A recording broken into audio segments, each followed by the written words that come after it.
হরে কৃষ্ণ, রাধে রাধে। শ্রীল প্রভুপাদজির বিস্তারিত জীবনী part 6, part 1, 2, 3, 4, 5 এই ভিডিওর ডিসক্রিপশন বক্সে লিংক পেয়ে যাবেন। তাহলে দেরি না করে শুরু করা যাক আজকের ভিডিও। শ্রীল প্রভুপাদজির বিস্তারিত জীবনী পার্ট 6। শ্রীল প্রভুপাদ দিল্লিতে প্রত্যাবর্তন করলেন একটি নতুন উদ্দেশ্য নিয়ে। ভারতের অন্যতম কাগজ এবং মুদ্রণ ব্যবস্থার কেন্দ্রটি ছিল পুরনো দিল্লির চাঁদনি চকে, এবং তিনি ভেবেছিলেন নিয়মিত গ্রন্থ প্রকাশনার জন্য কোনোভাবে নিজেকে সেখানে উপস্থিত করতে হবে। তিনি প্রকাশনা সূত্রে পরিচিত এক ভদ্রলোকের মাধ্যমে একটি মন্দিরের স্বত্বাধিকারীর সঙ্গে যোগাযোগ করেছিলেন, এবং সেই ব্যক্তি চাঁদনি চকের নিকটে একটি রাধাকৃষ্ণ মন্দিরের একটি ঘর তাকে বিনা ভাড়ায় দিয়েছিলেন। হিন্দু এবং মুসলমান অধ্যুষিত সেই অঞ্চলটি ছিল ছিপিওয়াদা। সেখান থেকে শ্রীল প্রভুপাদ বৃন্দাবন এবং নতুন দিল্লি উভয় জায়গাতেই কাজ করতে পারছিলেন। কিছু সাহায্য সংগ্রহ করে তিনি এখন পূর্ণ দমে ব্যাক টু গড হেড প্রকাশ এবং শ্রীমদ্ ভগবতের ইংরেজি অনুবাদ ও ভাষ্য রচনা শুরু করেছিলেন। তিনি গভীর মনোযোগ দিয়ে তার সমগ্র পরিকল্পনাটি বিবেচনা করেছিলেন। তিনি বিবেচনা করেছিলেন 18,000 শ্লোক সমন্বিত 12টি স্কন্ধে বিভক্ত ভাগবতের ভাষ্যসহ অনুবাদ অন্তত 60টি খণ্ডে সম্পূর্ণ হবে। তিনি ভেবেছিলেন এই কাজটি 5 থেকে 7 বছরের মধ্যে তিনি সম্পূর্ণ করতে পারবেন। তিনি লিখেছিলেন, ভগবান যদি আমাকে শারীরিক সুস্থ রাখেন তাহলে শ্রীল ভক্তি সিদ্ধান্ত সরস্বতীর ইচ্ছানুসারে এই কাজটি সম্পূর্ণ করতে আমি সক্ষম হব। শ্রীল প্রভুপাদের সন্ন্যাস গ্রহণ, তার ভাবধারা, তার রচনা, শ্রীমদ্ ভগবতের প্রকাশ এবং পাশ্চাত্যে কৃষ্ণ ভাবনামৃত প্রচারের সমস্ত কিছুই পরস্পর সম্পর্কিত ছিল।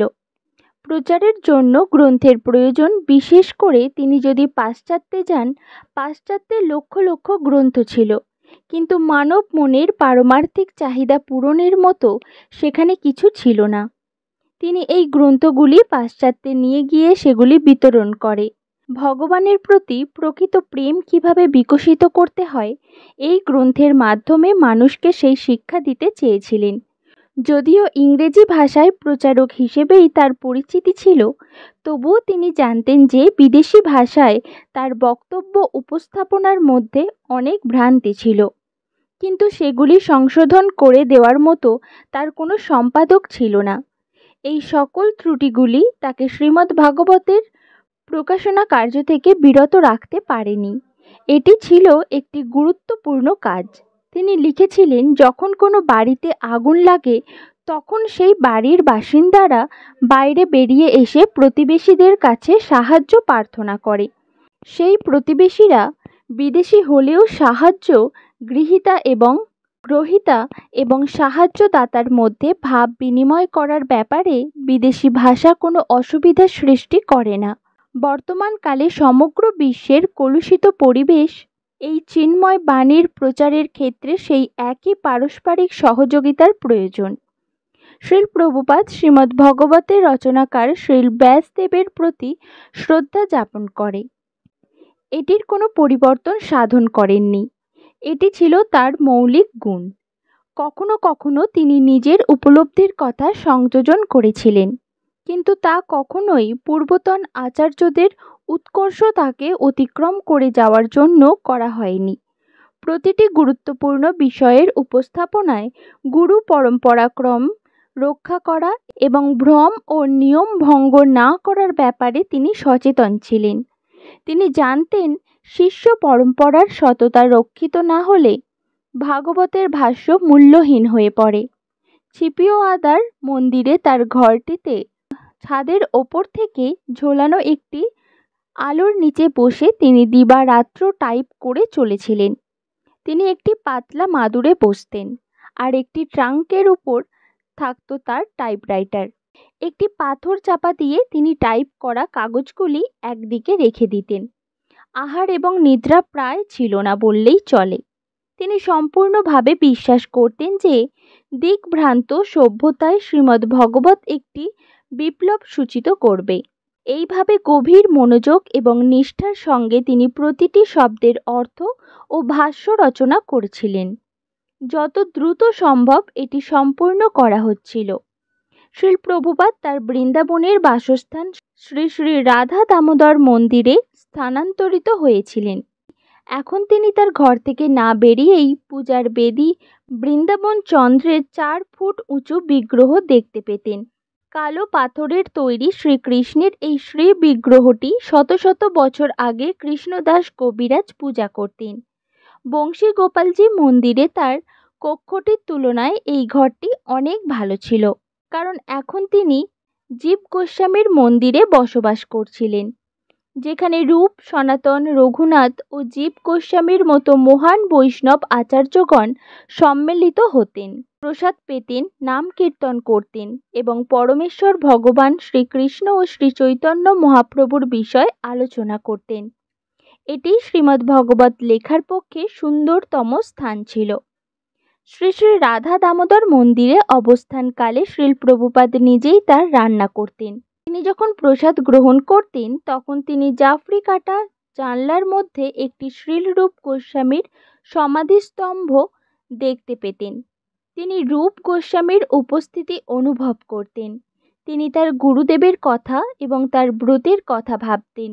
শ্রীল প্রভুপাদের গুরু মহারাজ এবং তার পূর্ববর্তী গুরু মহারাজেরা ও তাদের শিষ্য পরম্পরা চেয়েছিলেন যে কৃষ্ণ ভাবনামৃত আন্দোলন সমস্ত পৃথিবীময় ছড়িয়ে পড়ুক, আর তাই শ্রীল প্রভুপাদ প্রতিদিন শ্রীল রূপ গোস্বামীর সমাধির সামনে বসে পথ নির্দেশের জন্য তার পূর্বতন আচার্যদের কাছে প্রার্থনা করেছিলেন।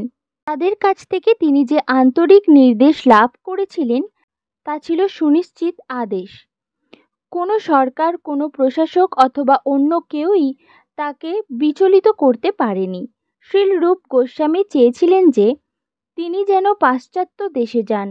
শ্রীল ভক্তি সিদ্ধান্ত সরস্বতী ঠাকুরও চেয়েছিলেন যে তিনি যেন পাশ্চাত্য দেশে যান এবং শ্রীকৃষ্ণ তাকে তাদের আশীর্বাদ পাওয়ার জন্য রাধা দামোদর মন্দিরে নিয়ে এসে তার ব্যবস্থা করেছিলেন। রাধা দামোদর মন্দিরে এসে তিনি অনুভব করলেন যে তিনি যেন এক শাশ্বত জগতে প্রবেশ করেছেন, যা কেবল পরমেশ্বর ভগবানের শুদ্ধ ভক্তরাই জানেন, যদিও তারা তাকে তাদের অতীত দিনের স্মৃতি বিজড়িত স্থানে তাদের অন্তরঙ্গ সহযোগী হবার অনুমতি দিয়েছিলেন। কিন্তু তবুও শ্রীল প্রভুপাদের এই অনুভূতি হয়েছিল যে তারা তাকে আদেশ করছেন তিনি যেন পৃথিবীর বিস্মরণশীল অংশে আচার্যদের বাণী প্রচার করার জন্য এই রাধা দামোদর মন্দির এবং এই বৃন্দাবন ছেড়ে চলে যান। গ্রন্থাদি রচনা ছিল সংগ্রামের অর্ধাংশ এবং অপর অর্ধাংশ ছিল প্রকাশনা। যে কোনো কারণেই হোক না কেন, প্রকাশকেরা 60 খণ্ডে ভাগবতের ধারাবাহিক প্রকাশে উৎসাহিত ছিলেন না। শ্রীল প্রভুপাদও এর থেকে কম খণ্ডে উৎসাহী ছিলেন না। সুতরাং গ্রন্থ প্রকাশনার কাজে তিনি চাঁদা ও দান সংগ্রহ করতে বাধ্য হয়েছিলেন এবং গ্রন্থগুলি তার নিজের খরচেই তিনি প্রকাশ করেছিলেন।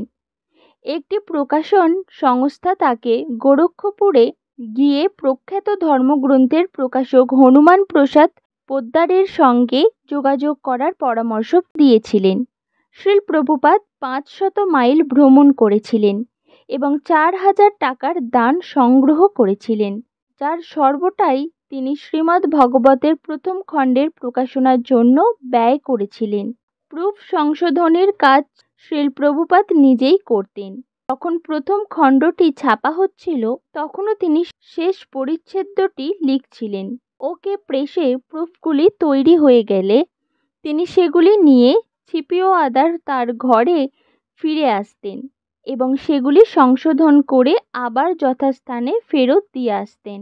1962 সালে তিনি প্রতিদিন তার ঘরে এবং প্রেসে আসা যাওয়া করতেন। প্রতিবেশীরা ব্যবসার জন্য একত্রে মিলেমিশে থাকত এবং তারা ভাড়া বাড়িতে থাকত, আর তাদের ছেলেমেয়েরা বিপজ্জনকভাবে রাস্তায় খেলা করত। শ্রীল প্রভুপাদ ছিলেন অমায়িক এবং দৃঢ় প্রতিজ্ঞ ব্যক্তিত্ব। তিনি এই সামাজিক পরিবেশের মধ্যে দিয়ে হেঁটে যেতেন, যখন তিনি হেঁটে যেতেন তখন ভাড়াটে বাড়ির বাসিন্দারা, টালি বিক্রেতারা, শস্য বিক্রেতারা, মিষ্টির দোকানিরা এবং মুদ্রকেরাও তাকে দেখত। মাথার উপরে থাকতো ইলেকট্রিকের তার, পায়রা আর ভাড়াটে বাড়ির বারান্দা থেকে ঝোলানো কাপড়। পথে একটি মসজিদ পার হয়ে সবশেষে তিনি ওকে প্রেসে উপস্থিত হতেন। তিনি সেখানে তার সংশোধিত প্রুফগুলি দিতেন এবং উদ্বেগপূর্ণ চিত্তে ছাপার কাজের তত্ত্বাবধান করতেন। ছাপার কাজ শেষ হয়ে যাবার পর শ্রীল প্রভুপাদ তার ব্যাক টু গডহেড পত্রিকাটির মতোই বইগুলি বিক্রি করার জন্য গিয়েছিলেন। তিনি খুব শীঘ্রই হনুমান প্রসাদ পোদ্দার এবং যশস্বী হিন্দু দার্শনিক ডক্টর এস রাধাকৃষ্ণনের কাছ থেকেও তার গ্রন্থের এক সন্তোষজনক সমালোচনা লাভ করলেন। সম্মানজনক আদিয়ার লাইব্রেরি 18-এর বিষয়বস্তুর উপর সম্পাদকের গভীর এবং বিস্তৃত জ্ঞান রয়েছে মন্তব্য করে এক পূর্ণাঙ্গ সমালোচনা প্রকাশিত হয়। তার গুরু ভ্রাতারাও তাকে প্রশংসাসূচক পত্র লিখেছিলেন। শ্রীল প্রভুপাদ ইউএস এম্বাসি থেকে গ্রন্থের 18 কপির একটি অর্ডার পাওয়ার ব্যবস্থা করেছিলেন, যা কংগ্রেসের লাইব্রেরির মাধ্যমে আমেরিকায় বিতরিত হবে। প্রতিষ্ঠানগত চাহিদা দ্রুতগামী ছিল, কিন্তু তারপর তাও মন্থর হয়ে গেল। একমাত্র প্রতিনিধিরূপে শ্রীল প্রভুপাদ খুব সামান্য কয়েকটি কপি বিক্রি করার জন্য প্রতিদিন ঘন্টার পর ঘন্টা কাটিয়ে দিতেন। পরবর্তী খণ্ডটির জন্য টাকা সংগ্রহের সম্পূর্ণ দায়িত্বই ছিল তার নিজের। ইতিমধ্যে তিনি অনুবাদ এবং তাৎপর্য রচনার কাজ চালিয়ে যেতে লাগলেন, কিন্তু বিক্রি এত কম হলো তার জীবদ্দশায় হয়তো তার পক্ষে এই কার্য আর সম্পন্ন করা সম্ভব হয়ে উঠবে না।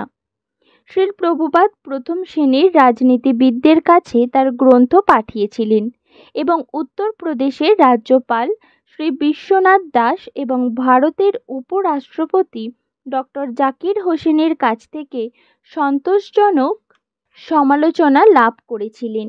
তিনি ডক্টর জাকির হোসেনের সঙ্গে একটি ব্যক্তিগত সাক্ষাৎকারও করেছিলেন এবং এর অল্প কয়েক মাস পরেই তিনি প্রধানমন্ত্রী লাল বাহাদুর শাস্ত্রীর সঙ্গে দেখা করার সুযোগ পেয়েছিলেন। পার্লামেন্ট বিল্ডিংয়ের বাগানে প্রচলিত প্রথানুযায়ী একটি অনুষ্ঠানের সহযোগী পরিবৃত প্রধানমন্ত্রী সেই বৃদ্ধ সন্ন্যাসীকে আপ্যায়ন করেছিলেন। শ্রীল প্রভুপাদ তার চশমার মধ্যে দিয়ে গভীর দৃষ্টিপাত করলেন, সামনে এগিয়ে গিয়ে শ্রীমদ্ ভগবত দেখালেন এবং নিজের পরিচয় দান করলেন। শ্রীল প্রভুপাদ যখন শ্রীমদ্ ভগবতের প্রথম খণ্ডটি প্রধানমন্ত্রীর হাতে তুলে দিলেন, তখন ফটোগ্রাফার শ্রীল প্রভুপাদ এবং বই হাতে সহাস্য প্রধানমন্ত্রীর একটি ছবি তুলে নিলেন। পরের দিন শ্রীল প্রভুপাদ প্রধানমন্ত্রী লাল বাহাদুর শাস্ত্রীকে একটি পত্র লিখলেন। তার উত্তরে শীঘ্রই তিনি প্রধানমন্ত্রীর স্বাক্ষর করার একটি চিঠি পেয়েছিলেন। চিঠিতে লেখা ছিল, প্রিয় স্বামীজি, আপনার পত্রের জন্য অসংখ্য ধন্যবাদ। আমাকে শ্রীমদ্ ভগবতের একটি কপি উপহার দেওয়ার জন্য আপনার কাছে আমি সত্যি কৃতজ্ঞ। আমি উপলব্ধি করছি যে আপনি একটি মূল্যবান কর্ম সম্পাদন করছেন। সরকারি প্রতিষ্ঠানের গ্রন্থাগারগুলি যদি এই গ্রন্থের কপিগুলি ক্রয় করে তাহলে খুব ভালো হবে। সন্তোষজনক সমালোচনাগুলিকে বিজ্ঞাপন হিসেবে কাজে লাগিয়ে শ্রীল প্রভুপাদ পরবর্তী অন্যান্য খণ্ডগুলির টাকা সংগ্রহের জন্য চেষ্টা করেছিলেন, আর সেই জন্য তিনি সম্ভাব্য সমস্ত দাতাদের সঙ্গে দেখা করেছিলেন। অবশেষে তিনি পাণ্ডুলিপি এবং টাকা নিয়ে বই ছাপাতে গিয়েছিলেন এবং এইভাবে তিনি আবার মুদ্রণের জগতে প্রবেশ করলেন। কাগজ কিনতেন, প্রুফ সংশোধন করতেন এবং মুদ্রকের একটি পরিকল্পনা করে দিয়েছিলেন। তার ফলে প্রত্যেকটি বই ঠিক সময়ের মধ্যে মুদ্রণ শেষ হয়ে যেতে পারত। এইভাবে তার কাছে কোনো টাকা না থাকা সত্ত্বেও শুধুমাত্র 2 বছরের কিছু কম সময়ের মধ্যে শক্ত মলাটে বাঁধানো তৃতীয় খণ্ডটি তিনি প্রকাশ করতে সক্ষম হয়েছিলেন। এইভাবে তিনি খুব শীঘ্রই তার দেশবাসীদের মধ্যে বিদ্বজ্ঞ মহলে একজন উজ্জ্বল ব্যক্তিত্ব হিসেবে পরিচিত হয়েছিলেন। কিন্তু পাশ্চাত্য দেশে যাবার তার পরিকল্পনা ছিল। তৃতীয় খণ্ডটি মুদ্রিত হয়ে যাবার পর তিনি মনে করলেন যে তিনি যাবার জন্য তৈরি হয়েছেন। তিনি এখন 69 বছর বয়সের বৃদ্ধ, তাই তার এক্ষুনি যাত্রা করা উচিত। 40 বছরেরও আগে তিনি ভক্তি সিদ্ধান্ত সরস্বতী ঠাকুর কলকাতাবাসী এক যুবককে বলেছিলেন পাশ্চাত্য দেশে কৃষ্ণ ভাবনামৃত আন্দোলন প্রচার করতে। প্রথমে যুবক অভয়চরণের কাছে তা অসম্ভব মনে হয়েছিল। যে কোনো কারণেই হোক না কেন, পরিবারের দায়িত্বের বাধা এখন সরে গিয়েছে। এখন পাশ্চাত্য দেশে ভ্রমণ করার জন্য সম্পূর্ণভাবেই তিনি মুক্ত। কিন্তু সমস্ত বাধা অপসারিত হওয়ার সত্ত্বেও যাতায়াত খরচ এবং বিশেষ কোনো ব্যাপারে সরকারের অনুমতি অবশেষে একটি বিশেষ বাধা হয়ে থাকল। তারপরেই 1965 সালে হঠাৎ খুব তাড়াতাড়ি একটির পর একটি চূড়ান্ত বাধাগুলি অপসারিত হলো। শ্রীল প্রভুপাদ বৃন্দাবনে মথুরার ব্যবসায়ী মি আগরওয়ালের সঙ্গে দেখা করেছিলেন। কথা প্রসঙ্গে তিনি তাকে বলেছিলেন যে তিনি পাশ্চাত্য দেশে যেতে চান, যা তিনি প্রায় সকলকেই বলতেন। মি আগরওয়াল যদিও শ্রীল প্রভুপাদকে মাত্র মিনিট কয়েক আগেই চিনেছিলেন, তবুও তার আমেরিকায় যাবার জন্য তিনি সত্যপ্রবৃত্ত হয়ে পেনসিলভেনিয়াতে তার ইঞ্জিনিয়ার ছেলে গোপালকে লিখে পাঠালেন যে সে তাকে জামিন হওয়ার একটি ফর্ম পাঠাতে পারবে কিনা। মি আগরওয়াল যখন এইভাবে সত্যপ্রবৃত্ত হয়ে তাকে সাহায্য করতে লাগলেন, শ্রীল প্রভুপাদ তখন অত্যন্ত আগ্রহ প্রকাশ করতে লাগলেন যে তিনি যেন দয়া করে তা করেন। শ্রীল প্রভুপাদ দিল্লিতে ফিরে এলেন। প্রশস্ত রাজপথে আগের মতো বই বিক্রি করতে যেতে লাগলেন এবং কিছু সুযোগের জন্য অপেক্ষা করতে লাগলেন। একদিন তিনি মন্ত্রণালয়ের সঙ্গে অপ্রত্যাশিতভাবে সম্পর্কিত হলেন এবং খবর পেলেন যে তার বিদেশ ভ্রমণের সমস্ত কিছু তৈরি। দেশ ত্যাগ করার জন্য তিনি কোনো রকম উৎসাহ তখন বোধ করছিলেন না। বিশদ জানার জন্য তিনি মন্ত্রীবর্গকে জিজ্ঞেস করেছিলেন। তারা তাকে মি গোপাল আগরওয়াল বাটলার পেনসিলভেনিয়ার নাম সহিসহ একটি সংবিধিবদ্ধ ঘোষণাপত্র দেখিয়েছিলেন। মি আগরওয়াল বেশ গুরুগম্ভীরভাবে ঘোষণা করেছিলেন যে শ্রীল প্রভুপাদের আমেরিকায় থাকার সময়ের যা কিছু খরচ সব তিনিই বহন করবেন। এখন শ্রীল প্রভুপাদ একজনকে জামিন রূপে পেলেন, কিন্তু এখনও তার পাসপোর্ট, ভিসা, ফর্ম এবং যাতায়াত ভাড়ার প্রয়োজন। পাসপোর্টটি সহজ ছিল। পাসপোর্ট এবং জামিনের কাগজপত্র নিয়ে শ্রীল প্রভুপাদ বোম্বে গেলেন আমেরিকায় যাবার জন্য তার সহযোগী সন্ধানের কাজে। কোনো বই বিক্রির জন্য বা বই ছাপাবার জন্য নয়, অথবা অর্থ সংগ্রহের জন্য নয়। শ্রীল প্রভুপাদ কিন্দিয়া স্টিম শিপ লাইনের প্রধান শ্রীমতী সুমতি মোরারজির সান্নিধ্যে এসেছিলেন এবং যিনি শ্রীমদ্ ভগবতের দ্বিতীয় খণ্ডটি ছাপাবার জন্য অনেক অর্থ দান করে তাকে সাহায্য করেছিলেন। শ্রীল প্রভুপাদ সুমতি মোরারজির সেক্রেটারি মি চস্কিকে তার জামিনের সমস্ত কাগজপত্র দেখালেন এবং তিনি গভীরভাবে প্রভাবিত হয়েছিলেন এবং শ্রীল প্রভুপাদের পক্ষ থেকে মিসেস মোরারজির কাছে গিয়েছিলেন। তিনি তাকে বললেন, বৃন্দাবন থেকে স্বামীজি ফিরে এসেছেন। আপনার দানে তিনি তার গ্রন্থ প্রকাশ করেছেন। তার একজন জামিন আছে এবং তিনি আমেরিকায় যেতে চান। তিনি চাইছেন যে আপনি যেন তাকে একটি স্কিন্ডিয়া জাহাজে পাঠান। মিসেস মোরারজি বলেছিলেন, না, স্বামীজি এতই বৃদ্ধ যে তার পক্ষে আমেরিকায় গিয়ে কোনো কাজ সম্পূর্ণরূপে সম্পাদন করা অসম্ভব। মিসেস মোরারজির কথাগুলি মি চস্কি শ্রীল প্রভুপাদকে বললেন, কিন্তু তিনি অত্যন্ত উদাসীনভাবে কথাগুলি শুনলেন। মিসেস মোরারজির চাইছিলেন যে তিনি ভারতেই থাকুন আর শ্রীমদ্ ভগবত সম্পূর্ণ করুন। তিনি জোর দিলেন আমেরিকায় কেন যাবেন, এখানে থেকেই কাজটি শেষ করুন। কিন্তু শ্রীল প্রভুপাদ যাওয়াই স্থির করেছিলেন। তিনি শ্রীমতী মোরারজিকে রাজি করানোর জন্য মি চক্রীকে বলেছিলেন এবং কি বলতে হবে তাও শিখিয়ে দিয়েছিলেন। আমার মনে হয় এই ভদ্রলোক আমেরিকায় যেতে এবং সেখানকার জনগণের কাছে শ্রীকৃষ্ণের বাণী প্রচার করতে খুবই উৎসাহী।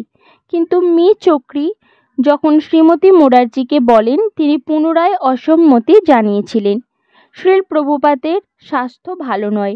তাছাড়া আমেরিকায় মানুষ খুব সহযোগিতাপূর্ণ, মনোভাব সম্পূর্ণও নয় এবং তারা হয়তো তার কথা শুনবেই না। মি চক্রীর অক্ষমতায় বিরক্ত হয়ে শ্রীল প্রভুপাদ নিজে একটি ব্যক্তিগত সাক্ষাৎকার চাইলেন। তার সাক্ষাৎকার প্রার্থনা মঞ্জুর হলো এবং দৃঢ় প্রত্যয়ী প্রভুপাদ খুব জোরালোভাবে অনুরোধ করেছিলেন, অনুগ্রহ করে আমাকে একটি টিকিট দিন।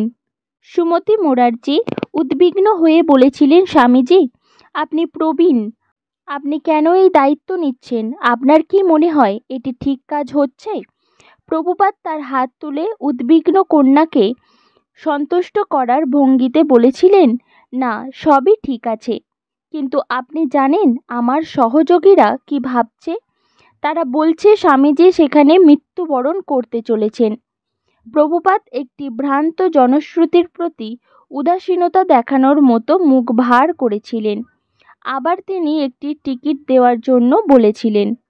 শেষ পর্যন্ত শ্রীমতী মুরারজি বলেছিলেন, ঠিক আছে, আপনার ফর্ম আনুন, আমি আপনাকে আমাদের জাহাজেই সেখানে পাঠানোর বন্দোবস্ত করে দেব। শ্রীল প্রভুপাদ হেসে খুব খুশি হয়ে বিস্ময় বিমূঢ় কর্মচারীদের পিছনে ফেলে রেখে অফিস ত্যাগ করেছিলেন। শ্রীমতী মুরারজির নির্দেশানুসারে তার সেক্রেটারি সমস্ত বন্দোবস্ত করেছিলেন। শ্রীল প্রভুপাদের কোনো গরম পোশাক ছিল না। মি চক্রী একটি পশমের জ্যাকেট এবং অন্যান্য পশমের পোশাক ক্রয় করার জন্য তাকে নিয়ে গিয়েছিলেন। শ্রীল প্রভুপাদের অনুরোধে মি চক্রী মহাপ্রভু শ্রী চৈতন্যের লেখা 8টি শ্লোক সমন্বিত 500 প্রচারপত্র এবং শ্রীমদ্ ভগবতের একটি বিজ্ঞাপন মুদ্রিত করে দিয়েছিলেন। শ্রীমতী মুরারজি 13ই আগস্ট কলকাতা থেকে ছেড়ে যাবার জন্য নির্ধারিত তার জলদূত জাহাজে প্রভুপাদের জন্য একটি স্থান সংগ্রহ করেছিলেন। তিনি এমন ব্যবস্থা করেছিলেন যে শ্রীল প্রভুপাদ যে জাহাজটিতে ভ্রমণ করবেন তার ক্যাপ্টেন যেন একজন ব্রাহ্মণ এবং একজন নিরামিষাশীর প্রয়োজন সম্পর্কে বুঝতে পারে।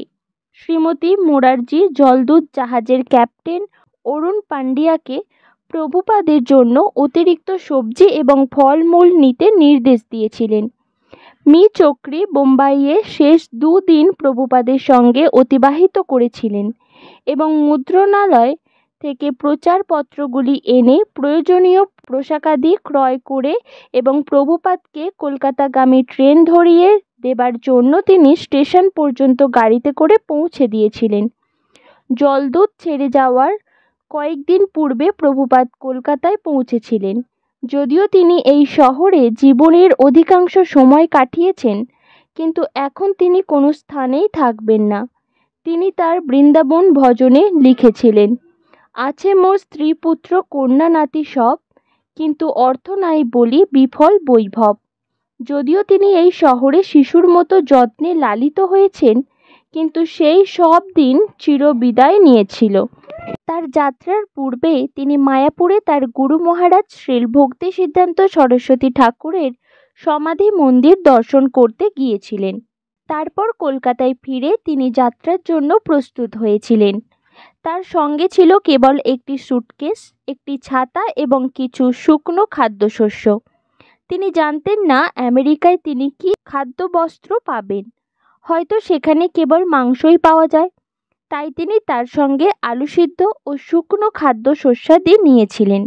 তার মূল জিনিসগুলি ছিল বাক্স ভর্তি বই। জাহাজের মালখানায় সেগুলি পৃথকভাবে রক্ষিত ছিল।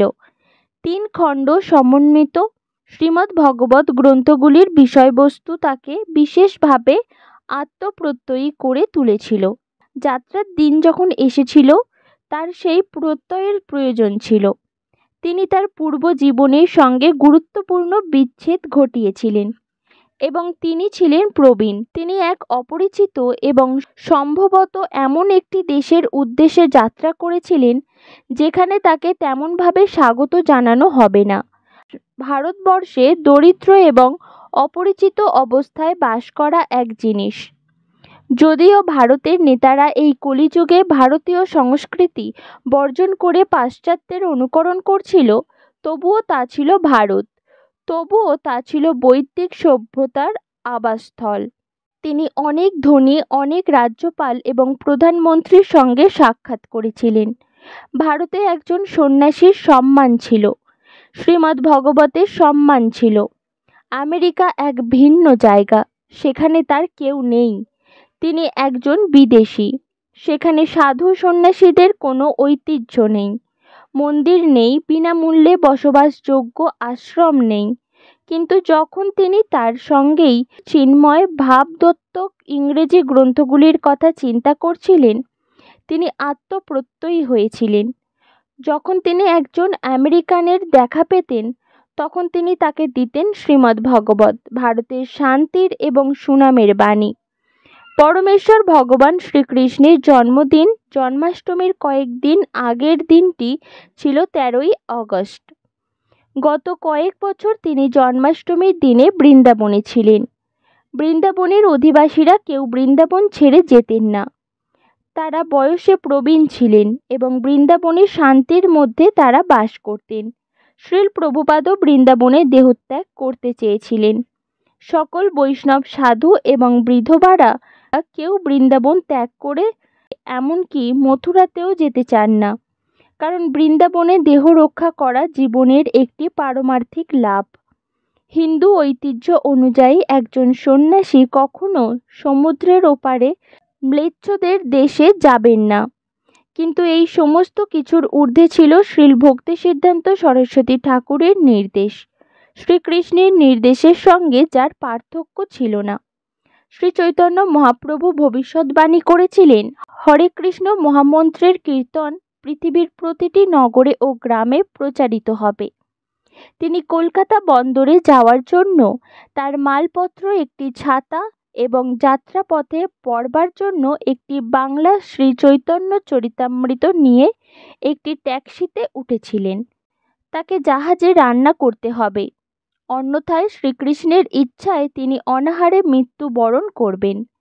তিনি প্রয়োজনীয় জিনিসগুলি দেখে নিয়েছিলেন, টিকিট, পাসপোর্ট, ভিসা, ফর্ম এবং স্পন্সরের ঠিকানা।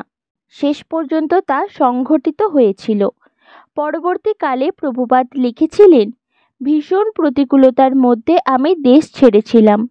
যেভাবেই হোক শ্রীকৃষ্ণের কৃপায় আমি বেরিয়ে এসেছিলাম কৃষ্ণ ভাবনামৃত আন্দোলন গড়ে তোলবার জন্য, অন্যথায় ভারতে থেকে তা সম্ভব ছিল না।